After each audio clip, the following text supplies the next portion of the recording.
Kabuang sparring ko lahat-lahat, magabot kami ng 120 rounds po, ganun. Grabe.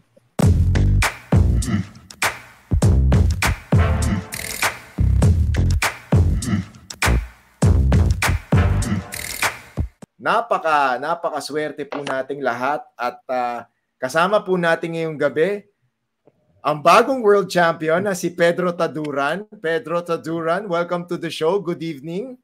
Good evening po, check muna tayo. Ayan. Parang walang masyadong galos, no? Mukha ni Pedro. Mayroon din po. Meron.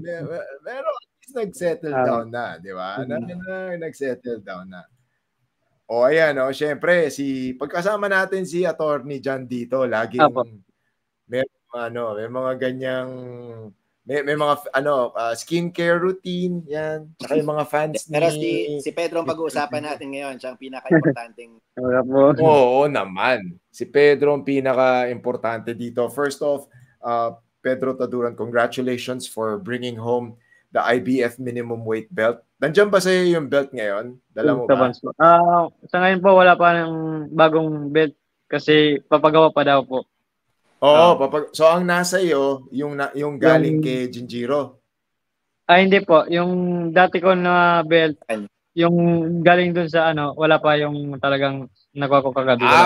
So talagang papagawa sila ng panibagong belt para sa'yo? Opo. Quick recap tayo. Sino yung mga kailangan mong pagdaanan or sino yung mga nilabanan mo para makuha mo yung title shot na to? Nung unang si Jig Amparo para makapasok po ako sa number 1 para mandatory ako para kalabanin ako ni Jinjiro. Ano yung naging mindset mo? Ano yung naging approach mo nung natanggap niyo yung tawag na, oy, ikaw na yung susunod, 'di ba? Panalo ka, nakuha mo yung title eliminator, number 1 contendership, tapos tumawag ngayon si IBF, you're next in line. Ano ngayon yung naging reaction mo dun sa pagbibigay sa iyo ng title shot? Tapos ano yung naging approach mo dun sa preparation mo para sa title contention na to? Nung pagkasabi sa akin po na ito ngayong ganyang buwan yung laban mo, may laban na kayo ni Jinjiro, ay pinaghandaan po namin yung laban ko kagabi. Saka gusto ko po kasi maging world champion ulit. Kaya pinaghigian ko po, pinagtiyagaan ko makakuha po ulit yung panalo. Pedro, first of all, congratulations and welcome back to the Philippines. Very proud of you. Napakaganda ng performance mo. Gusto ko lang i-point out, kasi una akong napahanga dun sa skills ni Pedro nung nakita ko yung laban niya kay Salva. I think dun na-test talaga yung puso niya, yung resistensya niya. Kasi multiple knockdowns yun di ba? And very back and forth. And based dun sa laban na yun, feeling ko yun yung isang style na posibleng makatalo dito sa Shijoka Brothers, alam natin, yung question ko, alam natin yung usual na kumbaga tinatawag na kahinaan ng Filipinos is yung body shot and yung stamina. Ano yung epekto nun sa preparation mo coming into this fight, knowing undefeated yung kalaban mo at malakas din yung panga and malakas din sumuntok? Pinaghandaan po talaga namin yung maayos kasi alam kong magaling din yung kalaban ko, malakas, magaling mag-body, kaya yung body ko pinatibay ko rin.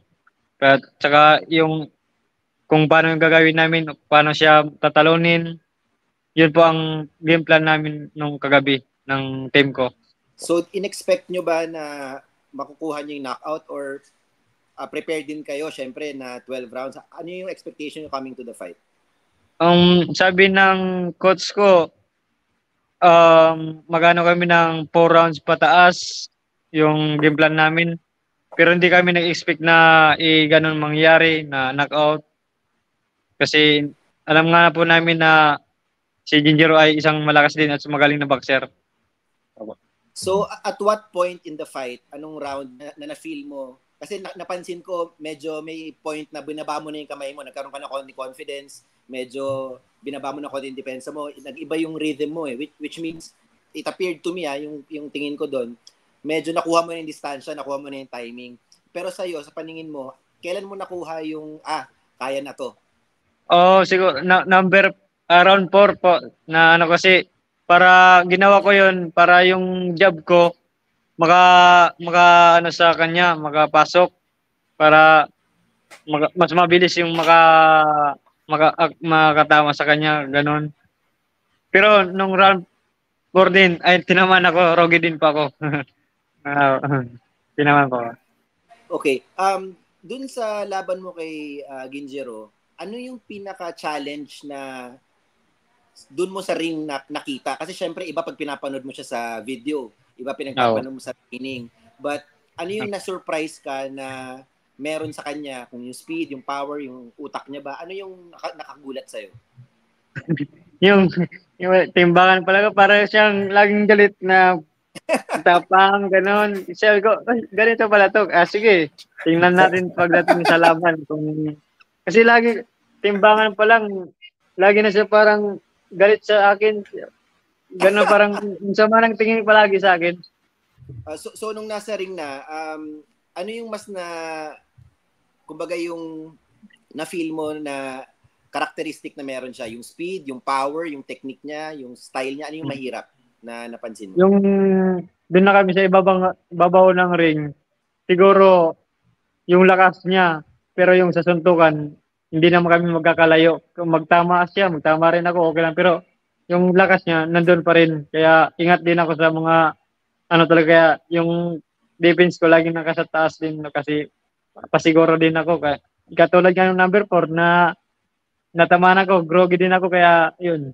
Pero nung mga siguro round 6 na pataas, parang naganahan ako, kayang-kaya ko na yung lakas. Yun yung Go, Franco. Ako rin kasi, tingin ko rin kasi the pivotal round was, round 4 kay Pedros. Ang tingin ko naman kasi during the fight was round 5. Round 5 yung nagkaroon ka ng improvement sa rhythm, mas naging aggressive ka. So, ano ba yung initial game plan nung lalabanan nyo si Jinjiro? Nakakalimutan ko yung pangalan. Jinjiro ka ba to? Jinjiro. Si Jinjiro. Okay, so Jinjiro, ito yung game plan. And then, pag akyat mo sa ring, ano yung naging mid-fight adjustments na ginawa mo? Kasi, yung syempre, first round is always feeling out round. Pagdating ng 2 and 3, medyo doon ka nag-unleash ng combinations mo. So pagdating nung round 4, nag-groggy. Round 5, ano yung round 5 to round 9?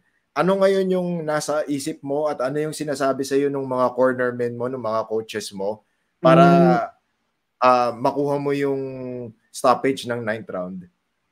Yung kada round na pinag-interactionan ako ni coach na kung pagod siya, ay pagod ako, mas pagod siya, kaya mas igyan ko pang makuha ko yung kada bawat round, mas more suntok kami kasi hindi namin nanap yung ID pa namin na yung knockdown or TKO. Basta yun po doon kami sa hanggang mag-abot ng round, kung yun po sabi namin, baka matalo namin sa experience ko.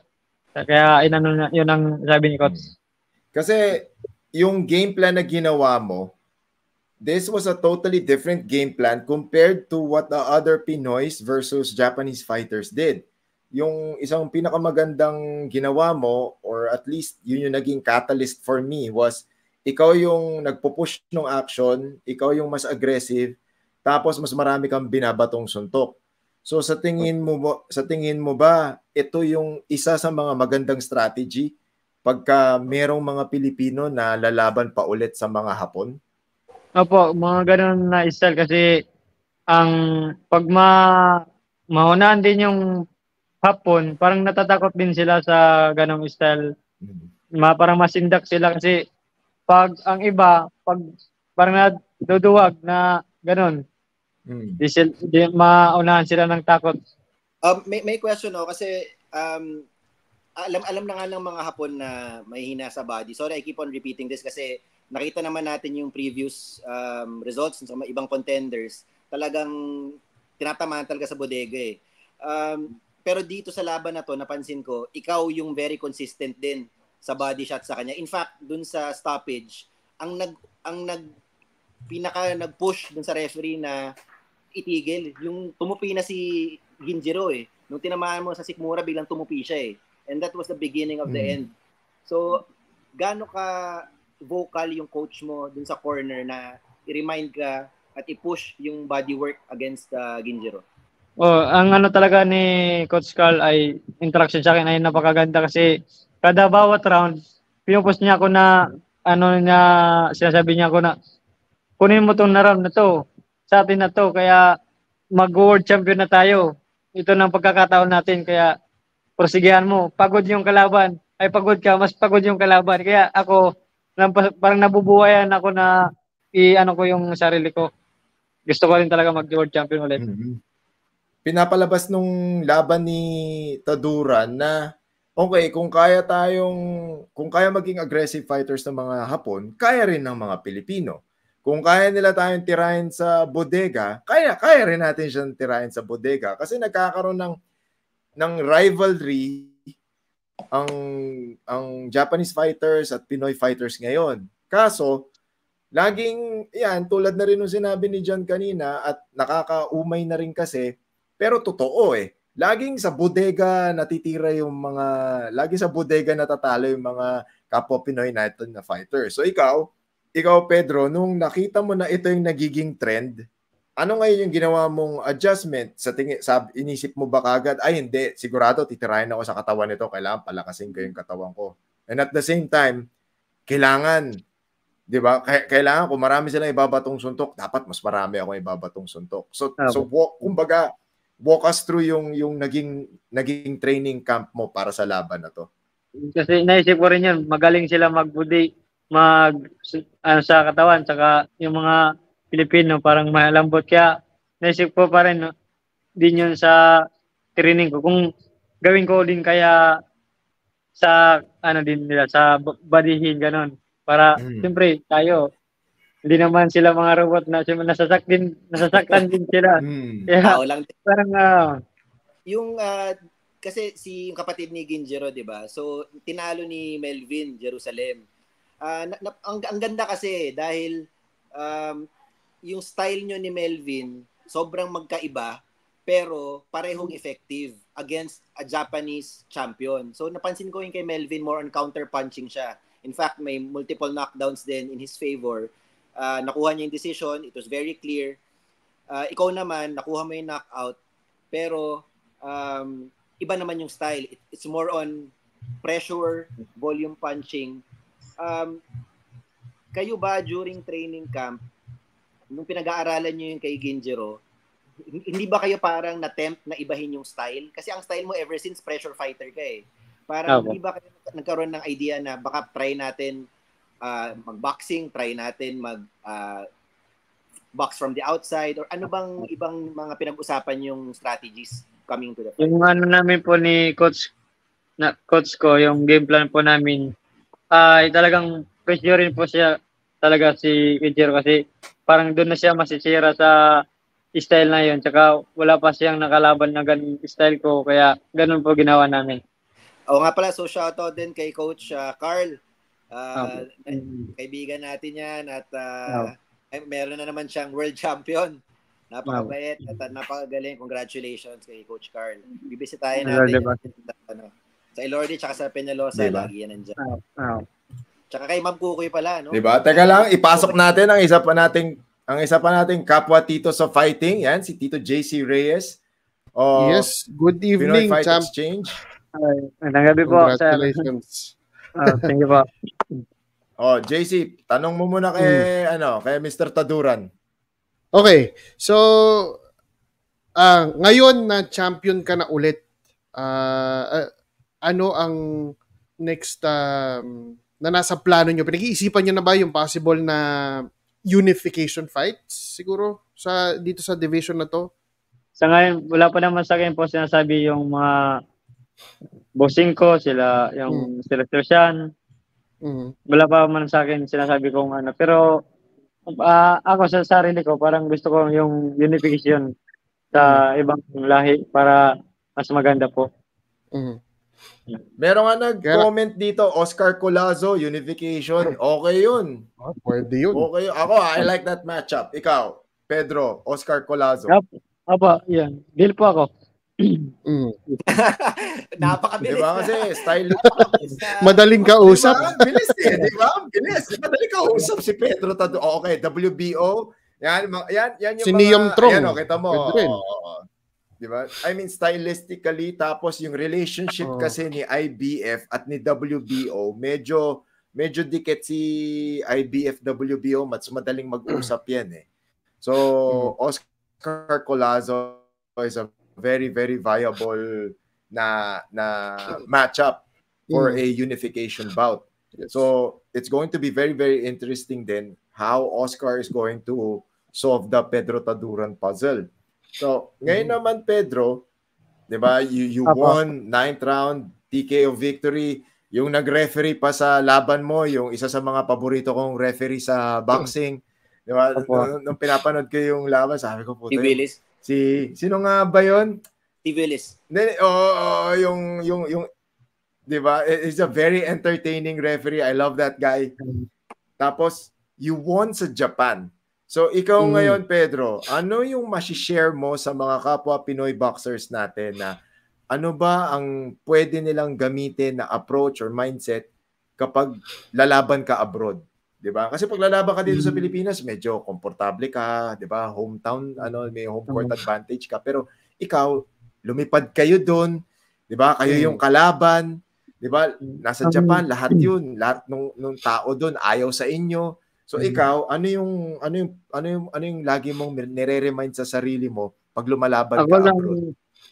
Ang masabi ko lang po ay mag-ensayo lang po ng maayos, saka basta mag-ensayo po ng maayos para maganda yung performance sa pagdating ng laban.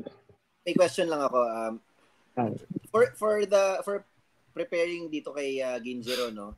Sino yung mga sparring partners mo na para mabigyan natin sila ng recognition din? Sino yung mga sparring partners na nakatulong sa'yo na talagang kita mo yung style ni Ginjiro na gawa talaga nila? Si nakasparring ko, Arvin Magramo, Carlo Diaz, saka si Harry Omak, iba-iba po rin kasi yung nag-spar meet ko po. Pero maganda yung lineup na yun, ha? Oo. Solid lineup. Lineup na naninigurado talagang kakayanin niya si Shigeoka. Nakita kasi natin after the fight si Ginjiro looked bad, di ba? Kasi nga, hindi pakalakad. In fact, parang naka-stretcher pa siya. As a fighter, para makita din natin, kumbaga, the humanitarian side of things. As a fighter, syempre, kayo yung naglaban dun sa ring. How does it feel na parang may ganong side of boxing na may witness natin yung kalaban mo kinukuha sa stretcher? Ano yung umiikot sa isip mo as that happens? Mais naman po yung pagkatapos ng laban ko. Pero naisip ko pa rin na sana maging maayos siya, maging okay naman siya pag maka-recover siya agad. Nung towards, medyo napansin ko to around 6th or 7th round. 6th or 7th round, you were pushing the pace, you were able to pin him against the ropes, tapos kada babato ka ng kombinasyon ngayon, nasisira yung rhythm nung kalaban mo. So, paano mo ngayon kinontrol yung sarili mo na wag mong ubusin dun sa mga pagkakataon na yon? Na kasi may tendency yung fighter na gano'n di ba? Nakita mo, okay, medyo tinamaan. Parang ito na yung pagkakataon na yun na timplahin ng maayos yung para makalkula mo ba, di ba? Kasi okay, kasi pag binuhos mo dito, ininda niya, yari ka sa susunod na round, di ba? So, medyo yun yung pivotal yung 6-7 6-7, aggressive ka, nagko-cover up siya, tapos nakukuha mo siya sa corner, tatamaan mo siya sa bodega, cover up ulit, tutulak siya, or magki-clinch. Di ba? Paano mo kinontrol yung sarili mo at paano mo giname plan na, teka, steady muna tayo. Pagdating ng 8, bomba uli. Hindi po kasi yung talaga yung kada press ko po, kaya ang pagtayo ko parang siya uli sa akin, parang baliwala lang na parang mas malakas pa yung kaya kada ng time parang na pa ako na full charge ka ulit. ginaganahan pa ako lalo. Kondisyon talaga. How did Pedro Taduran prepare for this fight? Anong ginawa mong preparasyon? Kasi merong kasi yung iba wala lang. Yung nagpe-prepare lang kasi yun na yung nakasanayan o yun lang yung pinapagawa sa kanila. Pero ikaw, di ba, dahil World Championship yung pinaghahandaan mo, paano ka nag-ensayo? Di ba? Ano yung mga extra na ginawa mo para pag-akyat sa ring, may stamina ka, malakas katawan mo, tapos preparado yung utak mo?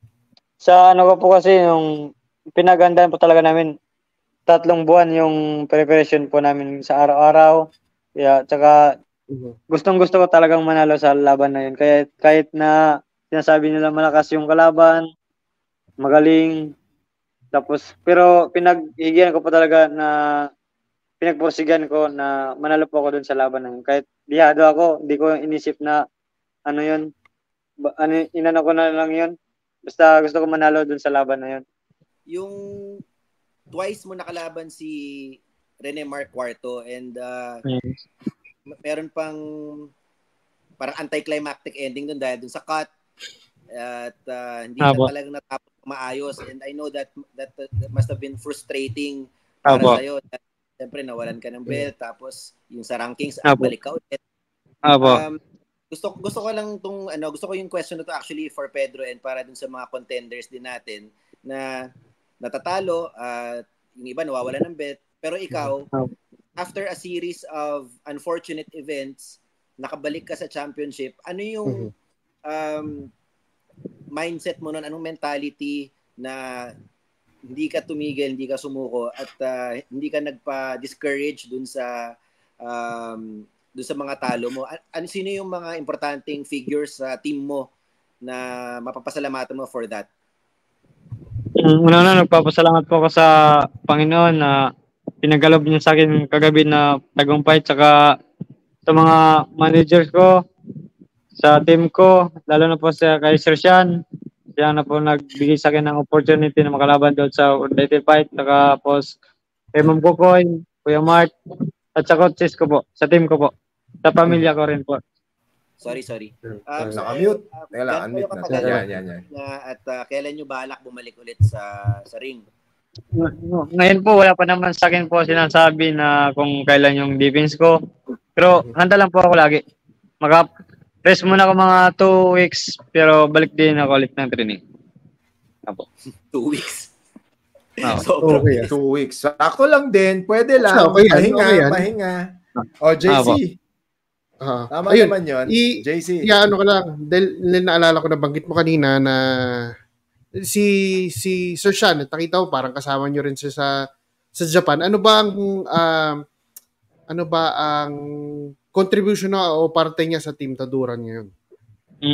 Napaka namin po. Namin si Sir Sean kasi siya na po nagbibigay ng laban sa akin, lalo na po dito sa title fight. Lalo na kagabi, siya po nagbigay ng yung parang nag-match na po sa amin. Kaya lalo na nung yung nawala ko sa ratings, siya po nagpabalik sa akin po sa ratings. Kaya sobrang nagpapasalamat po ako sa kanya sa opportunity niyang binibigay. Opo. Lalo na sa lahat ng Pilipino. Ano ba siya ngayon? Sa ngayon, isa ba siya sa promoters mo o si Ma'am Kukoy lang mismo ang promoter mo ngayon at tumutulong lang si Sir Sean Gibbon sa'yo sa karir mo? Opo, nag-ano din po si Sir Sean. Nagtumutulong sa amin. Ito may random question ako. Pedro, di ba may US visa ka? Opo.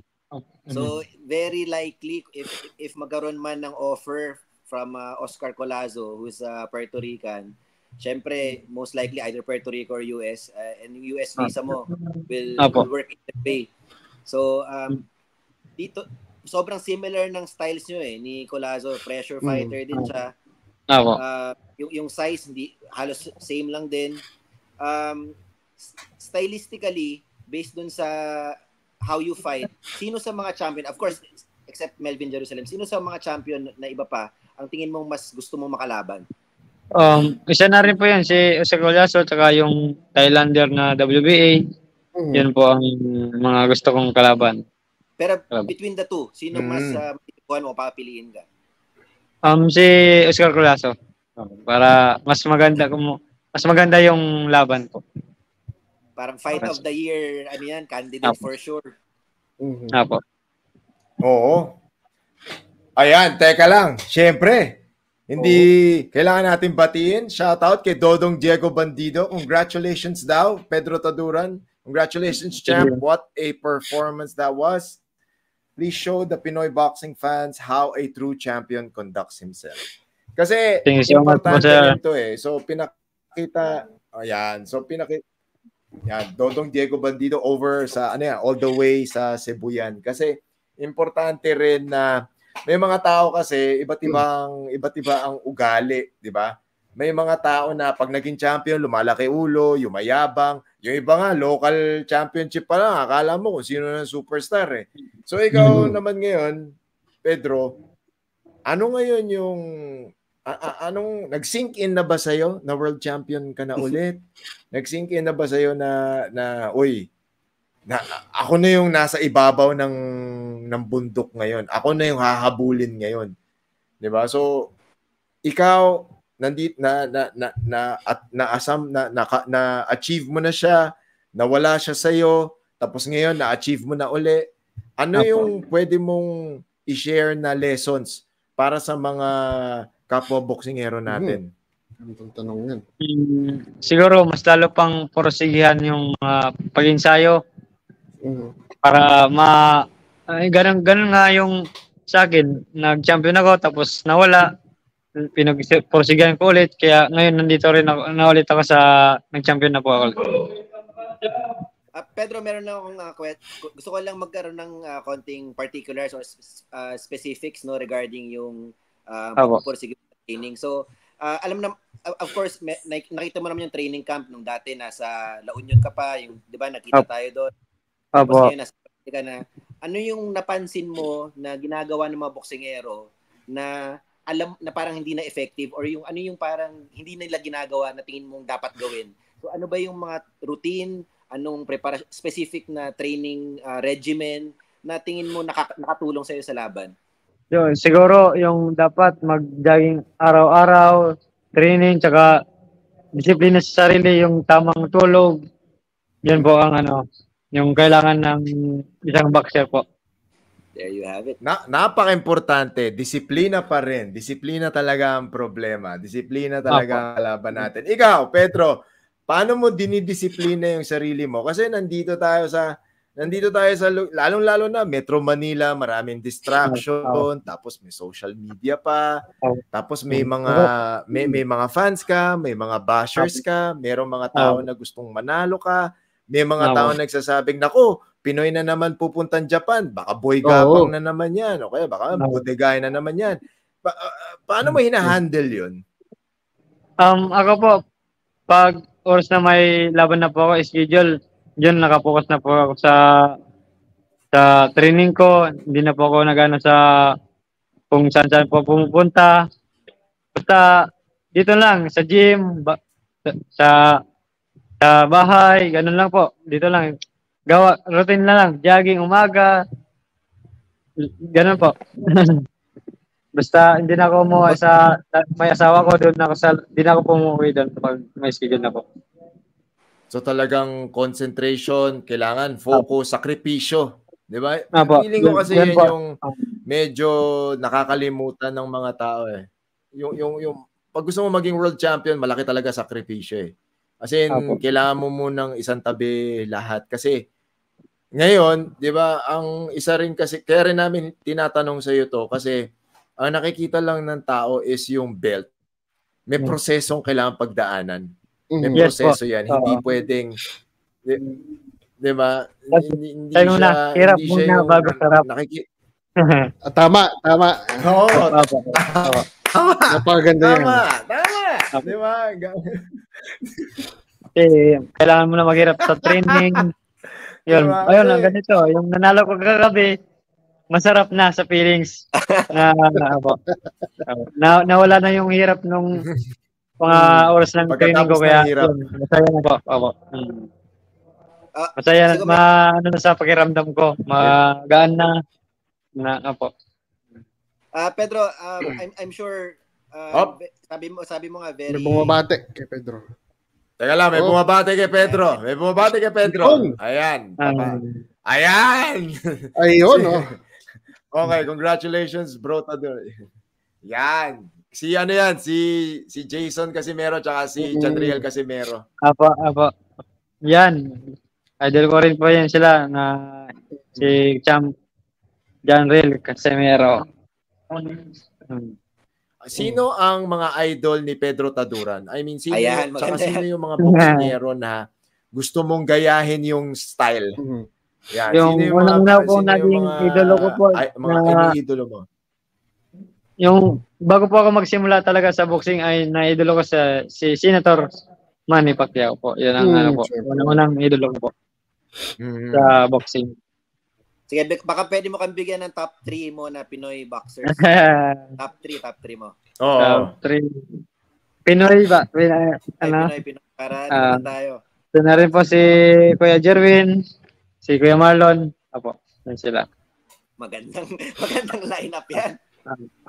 Maganda yun Magandang style yun. So, Manny Pacquiao, Marlon Tapales, Jerwin Angkahas. Itong laban mo kay Ginjiro,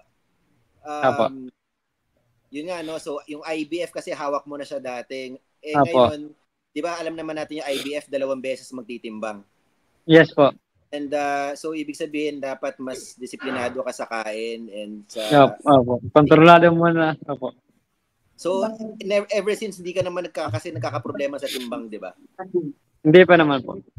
So, meron bang usap-usapan sa team nyo of moving up or gusto nyo muna magstay ng medyo mas matagal pa ng konti sa 105? Sa ngayon, okay na pa naman po sa akin yung 105. Kaya ko pa naman siyang i-maintain. Opo. Pero pag siguro lumaki na yung timbang ko, lumaki na talaga, pwede na po siguro kung akyat na yung division. Opo. Follow-up question lang. Of course, sabi mo nga kanina gusto mo mag-unify. Pinapangarap nyo rin ba na magkaroon ng undisputed dito sa 105? At syempre, kung dumating yung panahon, i-welcome mo ba yung possibility na si Melvin ang makalaban mo para dun sa, kaya magkaroon kayo ng tig-2 belt? Of course, kailangan natin mapag-usapan yan. Is it something that you would consider doing? Kung yun po talaga, wala nang chance na kung kami talaga maglaban, payag naman po kasi ano naman yan sa ng Pilipinas na paging undisputed ng 105. Kung sino man sa amin manalo, okay pa rin kasi pareho Pinoy pa lang ng po. Pero sa ngayon, hindi ko muna siya doon ako sa ibang champion po ang gustong kalabanin ko. Kumbaga kung pwedeng huhulihin mo talaga siya. Po. At least parang siya, win-win situation siya eh. Kumbaga para sa bayan, para sa Philippine history ng boxing, okay din talaga. Yung sa laban mo kay Ginjiro, wala tong rematch clause, di ba? Mandatory. Wala naman po kaming pagpirma ng kontrata, wala naman po kaming option na Pero nung pagkatapos ng laban ko, yung promoter ni Ginjiro ay nag din sila ni Mambuboy, nag-usap, parang gusto niya magpag-rematch. Ganun. Pero syempre, show me the money na pag ganyan. Oo. Tsaka ikaw na ang may... Dapat. Ano muna? Oo. Kailangan for the right price.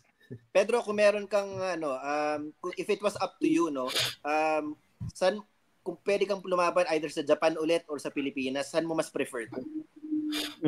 Siguro mas gustuhin ko na dito sa Pilipinas kasi mas maraming nagsusupport sa akin, makapanood at maraming masisiyahan sa At saka excited din po ako din lumaban dito sa Pilipinas na ganun po. Oo, lalo na world title contention. Tapos ang leverage nasa kampo na ni Pedro Taduran ngayon, di ba? Kasi kung pumunta siya sa Japan, kinuha niya yung belt. Gusto mo kunin yung belt ko, punta ka sa akin dito ngayon, di ba?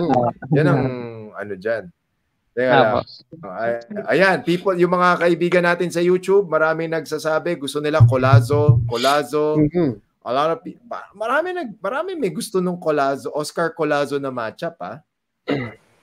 Ayan, para din tsaka maganda na at least although kung sa lalo na kung sa Amerika mangyayari yung laban. Kasi kung sa Amerika mangyayari yung laban, more exposure for Pedro Taduran, di ba? Yung palang champion na may hawak ng WBA belt medyo almost 2 years nang inactive. Baka biglang mabakante yan o malamang okay din na targetin kasi inactive Kung bigla man hamunin yan ng laban baka may kalawang yan sa tingin mo, Pedro? Siguro po. Pero baka hindi naman siguro yun na basta naglalab. Papayagan na 2 years active in laban agad sa title fight. Pero on the more personal side, Pedro, para malaman natin yung boxing life at boxing story mo, anong punto ng buhay mo na nag-decide ka na okay, gusto ko tong boxing at gusto ko siyang gawing kabuhayan. Gusto ko yung buong buhay ko nandito na sa boxing. So, kasi yung mga tao, wala. Dahil may nagsabi sa kanila na ito ang path. 'Di ba? Gusto mo sumikat, ito gawin mo to. Pero ikaw, ano yung kwentong boxing mo? Paano ka napunta sa boxing? Sinong nag-impluwensya sa iyo? Tsaka paano ka nag-decide na maging professional boxer? Yung po, kasi tatlo din po kami magkakapatid na nagbo-boxing. Tapos yung kuya ko naglaro na din po ako sa mga amateur, barangay, ganun po. Tapos yung isang kuya ko, nauna siya nag-pro. Ngayon, parang nag-try ako na mag-try out dun sa kanila na okay naman, tinanggap naman ako. Tapos sa isip ko nun, ko ng 2 taon sa boxing kung hindi ako mag-champion or maka-abroad man lamang, nag-stop na po ako magtrabaho na lang. Yun, sinuwerte naman ako na ganun po nga, toy din yung swerte ko, nanalo, nakalaban ng kaya lalo na ko pinagporsigihan na makalaban ng mga championship, ganun nga po, nabigyan din ng championship sa mga laban. Kaya mas lalong pinaporsigihan ko po lalo. Pedro, teka lang mag-ano muna tayo. Meron ditong question sa YouTube. Bigyan natin. Si Pinoy Tech Spot. Champ, anong sikreto mo? Kasi nakita namin na hindi raw nagbago yung work rate mo o yung pagsuntok mo, yung aggressiveness mo. All throughout, lalo ka pang lumalakas. Nagsasparring ka rin ba ng 36 rounds like Senator Pacquiao? Senator Pacquiao prepared for Barrera nung laban nila. Ikaw, anong siguro dahil na rin share dyan, Pedro? Siguro dahil na rin sa ensayo namin araw-araw. Tsaka pag may laban po kami, kabuang sparring ko lahat-lahat, mag-abot kami ng 120 rounds po, ganun. Grabe sa 120 rounds. Apo.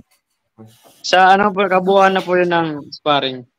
Tsaka araw-araw, siguro dahil na rin sa araw-araw na ensayo ko, kaya tumataas na rin yung hangin, ganun po, stamina. Pero teka. Ito na, nagsalita na. Collazo na raw, Collazo. Okay, sabi ni Mr. Oscar Collazo tayo. Ayan, isang supporter ng boxing community natin, si Coach Rap Peñalosa. Coach Rap. Coach Rap. Halimaw daw si Champ Pedro Taduran. Ayan. kahit yung nagtanong, grabe daw. Kahit naman talaga 120. Oo. So, ano yan? Parang ilan ako nakarinig ng ganong again, kadaming... babalik tayo doon sa sinabi ni... Di ba? Pero babalik tayo doon sa sinabi ni Pedro Taduran. Kailangan mo talaga mag-ensayo na maayos. Oo. Di ba? Akala ng mga tao kasi, wala na. Parang ka lang. Di ba? Mag-aya tayo ng kung sino dyan. Mag-spar lang tayo. Ito, malinaw. Di ba? Malinaw. Kailangan mo tumakbo. Kailangan mong magsakripisyo. Kailangan mo ng disiplina. Sparring. Ito. Ang sparring namin, almost 120 rounds. Ngayon, yan yung pwedeng gayahin o hindi, pero yun nga, yung resulta, World Championship So, ibig sabihin, effective siya. Diba? Pero syempre, kailangan, yung tulad nung sinabi rin ni Pedro kanina, may tamang guidance ng coaches. Hindi naman pwedeng bugbugan yung 120 rounds na yun.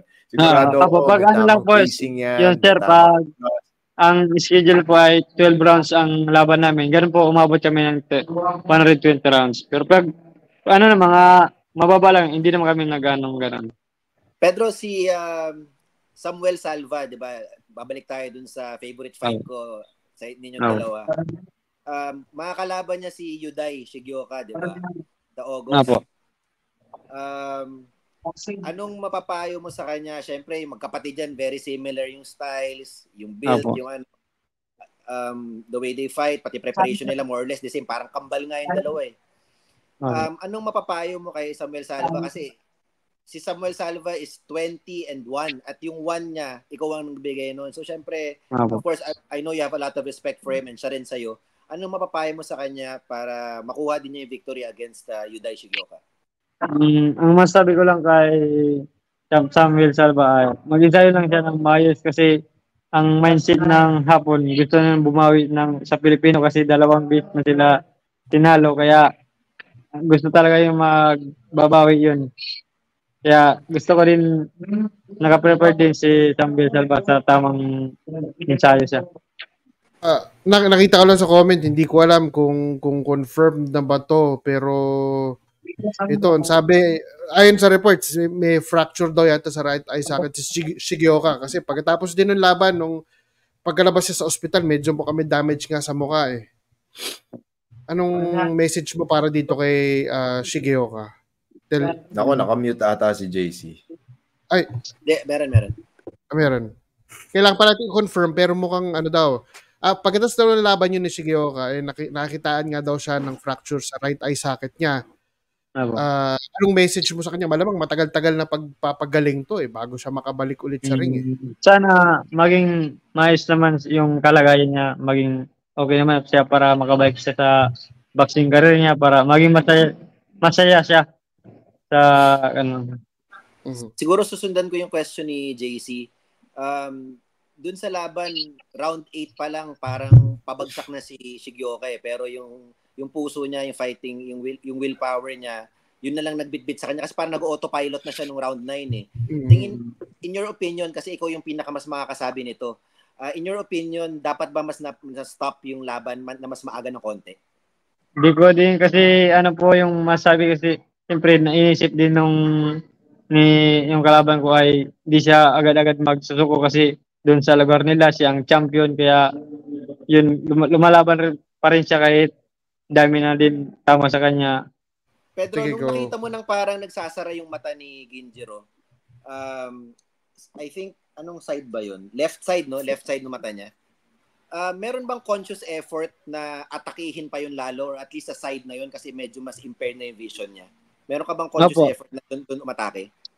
Mas parang na ano ako doon sa nung nagkaganon yung mata niya para parang samantalahin ko na ano yun siya kasi yun na nga nagka-diferensya na yung paningin niya kaya siguro yung pagkakataon ko nang may panalo yung laban niya kasi may ano na siya, hindi na siya masyadong makasuntok kaya yun po. Pinagporsigan ko talaga po na follow up din doon. Siguro para medyo educational rin for other fighters, no. Pag nandun ka na sa point na alam mong matatapos na yung laban at alam mong konting combination na lang, anong mapapayo mo sa mga boxers para hindi sila mahuhuli ng counter. Minsan kasi nagiging pabaya sila, di ba? Mananalo na, biglang mananockout pa. So, ano yung mindset mo? Ano yung manner of attack mo para to ensure yung panalo at yung knockout at without being countered during those crucial times? Dapat laging nakaano niya yung mga guard nila nakataas, saka wag kumpiyansa kasi may mga suntok na hindi natin alam kung saan nanggagaling, bigla lang bumabagsak, kaya yun, ang iba yun nga po na tutumba, kaya lagi nga yung sinasabi, laging nakataas yung guard. So in terms of strategy tsaka execution, Pedro, sa tingin mo ano yung mga para sa benefit ng boxing community, yung mga professional fighters ngayon at yung mga gusto maging professional na boxer, ano yung mga habits? Ano ba yung mga habits na dapat simulan na nila para tama yung training nila, tama yung execution nila, tsaka paano ko ba to i-word? Ano ba yung mga strategy sa ring na dapat na nating palitan or alisin? Kung sa isang boxer, isang tao na kung ano talaga niya mag-champion, ay pangarap niya mag-champion, kailangan niya talagang sa ensayo, tsaga, pagtiisan niya, yung mga paghihirap, kaya doon naman rin yung niya, parang tataas din yung galing niya. Basta ensayo lang ng araw-araw. Go. Sige. Ikaw muna dyan. Tapos ako, tatanong ko. Out of curiosity, Pedro, meron ka bang parang mga pamahiin or parang meron ka bang ginagawa before a fight na bibigay sa'yo ng confidence? Like, for example, magkaibang kulay ng medyas, yung mga ganun. May mga pamahiin ka pa para sa sarili mo before a fight na kailangan mo mangyari para komportable ka? Mayroon naman, pero ang importante sa akin, bago ko maglaban o mag-akyat sa ring, magdasal po ako. Sakto ngayon, World Championship si Pedro. Tapos kasasabi niya lang kanina, hindi siya nangangamba sa timbang niya. So ikaw, Pedro, anong disiplina sa pagkain ang ginagawa mo para hindi ka matakot na lalong-lalo na pag 2 beses ang timbangan, confident ka na makukuha mo yung timbang? Yun po nga, yung dahil sa wag mong pabayaan yung training mo, kasi kung hindi ka mag-training, yung kain ka ng kain, bibigit ka lalaki, pero kung nagtitraining ka araw-araw, tapos okay naman yung sakto yung kain mo, walang problema po yun, hindi ka lalaki masyado po. I mean, aminin man ng ibang mga boksingero at hindi, kadalasan, nag-iensayo sila para mawala yung timbang. Nag-iensayo sila para magbawas ng timbang, hindi para maghanda lumaban. So, kung maayos yung nutrition mo, maayos yung recovery mo, makaka-training ka para lumaban. 'Di ba? So at least ayan, it's very nice to know na ikaw, 'di ba, nagpe-pay attention ka dun sa ensayo mo, sa kain mo, tapos sigurado kayo na okay, pag weigh-ins day na, pasok ako sa timbang. Timbangin nyo man ako uli at i-double check nyo, pasok pa din. Di ba? Importante kasi yun eh. Yung unang-unang kalaban naman lagi ng boksingero, yung timbangan eh. Di ba? So pagkatapos naman nung laban, Pedro, nung pagbalik nyo ng dugout, di ba? Dineclare ka, binigay sa'yo yung belt, balik kayong dugout. Anong unang pumasok sa isip mo noong mga panahon na yun? Na yung mga panalangin ko na tupad na maging world champion ulit, saka nagbunga rin yung mga paghihirap ko sa araw-araw na pag-ensayo. Ayan, teka lang, may tanong dito from YouTube, from Miggy Boy. Gaano raw kalakas sumuntok champ sa bodega si Shigioka? Malakas po talaga si Jinjiro. Siguro tis ko lang talaga yung mga suntok niya dito sa katawan, kaya ko din na parang nabaliwala ko lang din yung mga suntok. Pero nasaktan din ako, may time na taman ako, nasaktan ako, pero tinis ko lang po talaga. Kasi ano yan eh, nung nakikita mo sa comment section ng mga tao na nung nagsimula na siyang mag-body shots, lahat ng tao kinabahan para, naku, ito na naman, body shots na naman tayo, body shots na naman, Diyos ko Lord.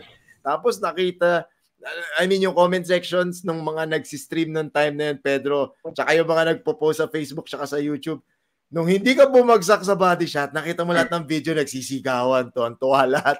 Sabi, hindi siya bumagsak. Tapos tuloy-tuloy na. So, at least para malaman mo, binigyan mo ng buhay uli yung Filipino boxing community. Maraming na-inspire sa panalo mo. Maraming alam mo yung nabuhayan ng loob, 'di ba? Kasi medyo may momentum si Japan ngayon 'di ba? Lahat na pupunta doon, natatalo, nagugulpe, 'di ba? Unfortunately, si Nakatani, 1 round lang si Astrolabio, pero ikaw pagdating doon, 'di ba? Parang yun din yung parang story, yung fairy tale ending or yung fairy tale na sequence 'Di ba? Bugbog, biglang Pedro Taduran, 9th round TKO, world champion pa. 'Di ba? So ayan, kita mo, ito. Tignan mo sa Facebook din. Ayan, comment, tignan mo. Coach Franco na trauma na fan sa body shot. O kita mo, sabi mo kasi di ba, may growing concern, may growing trauma na, as in kita mo, parang you broke the spell, kumbaga. Ikaw yung sumira nung curse. Actually, wala na akong questions na bigay ko na kanina. Gusto ko lang din take yung opportunity to thank si Pedro for bringing home the IBF belt.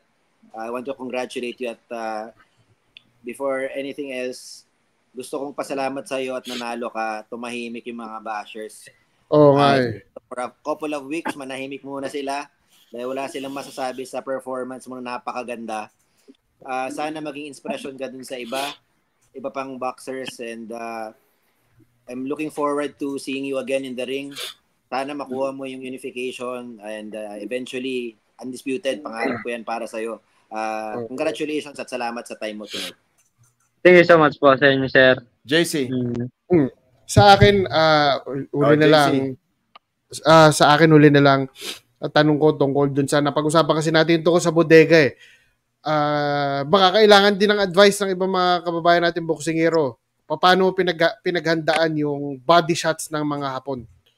Anong klaseng training ginawa mo para pampatibay ng bodega mo? Kasi parang kinakain mo lang lahat ng suntok ni Shigeo sa bodega Nung time na training namin ay nagpasuntok ako dito sa body, tsaka nagpapabula.